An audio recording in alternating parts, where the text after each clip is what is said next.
Bom, gente, vamos deixar a transferência de calor de lado por um momento e vamos falar de um tópico que vocês já têm certo conhecimento, né, das aulas de ciências dos materiais e de cinética, talvez, que é difusão, né, difusão em sólidos multicomponentes.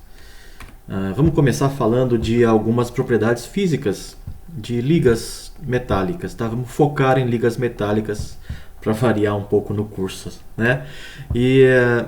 Mas o mesmo valeria com algumas pequenas modificações para polímeros e cerâmicas, tá?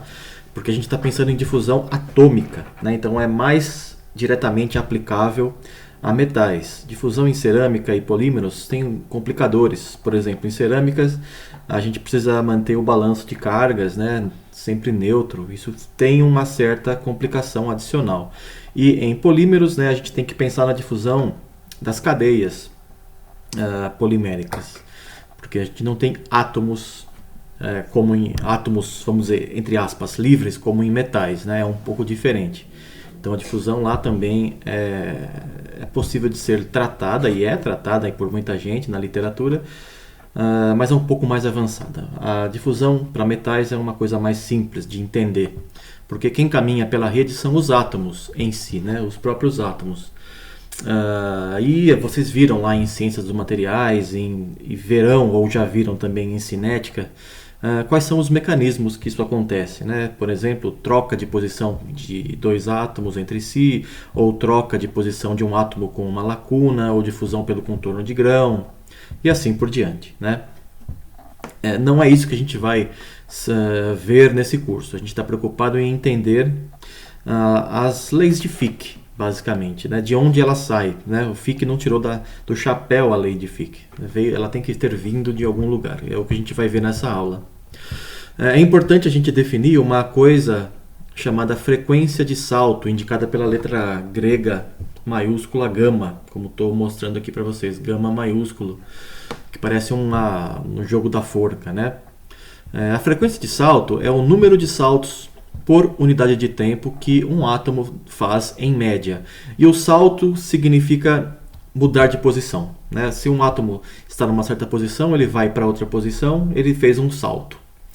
A ordem de grandeza para metais, né, em temperaturas não muito elevadas, é desta grandeza aqui, 10 elevado a 8 saltos por segundo, né? Então é uma quantidade bem grande de saltos em um único segundo que um átomo realiza em um material metálico. E cada vez que um átomo salta, ou muda de posição, ele salta mais ou menos da ordem de um parâmetro de rede, em torno de 5 angstrom. Em líquidos e gases, esse salto, que a gente pode considerar como um salto, né, é a ordem do livre caminho médio entre as partículas, ou seja, entre dois choques sucessivos de um átomo com outro em um líquido ou um gás. Mas em um sólido é mais fácil de pensar como a distância que o átomo salta quando ele salta, né, e é da ordem de um parâmetro de rede, 5 angstrom, dessa ordem de grandeza aí. Pode ser um pouco menos, por exemplo, no ferro, né? 1.8, alguma coisa assim, angstrom, mas acho que até um pouco mais, né? 2 ponto alguma coisa angstrom para o ferro CCC.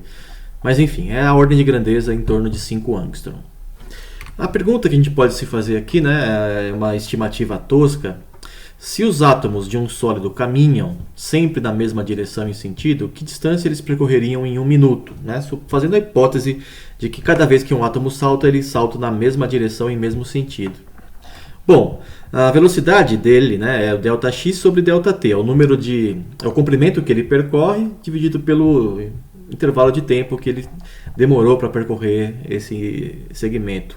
E isso é dado por gama A, né? Porque gama é a frequência de salto, é o número de saltos por unidade de tempo, e cada salto ele percorre um parâmetro de rede A. Então, a velocidade do seu átomo, né, é gama vezes A. Em unidades de comprimento por tempo, né? Gama tem unidades de 1 sobre tempo e A tem unidades de comprimento.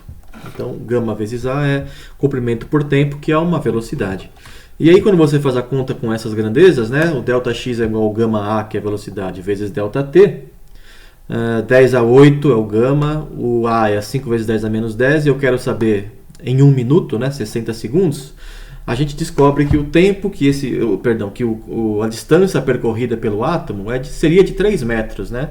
Se ele sempre andasse na mesma direção e sentido, o que é meio absurdo, né? Obviamente a gente sabe que o átomo não fica saltando sempre para a mesma direção.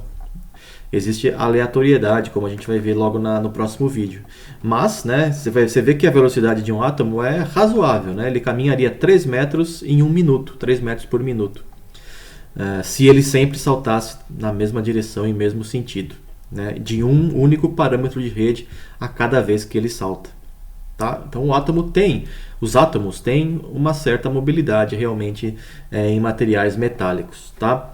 Na sequência a gente vai ver uma estimativa melhor, né, usando o fato de que os átomos saltam em várias direções. Cada vez que ele salta em uma direção diferente.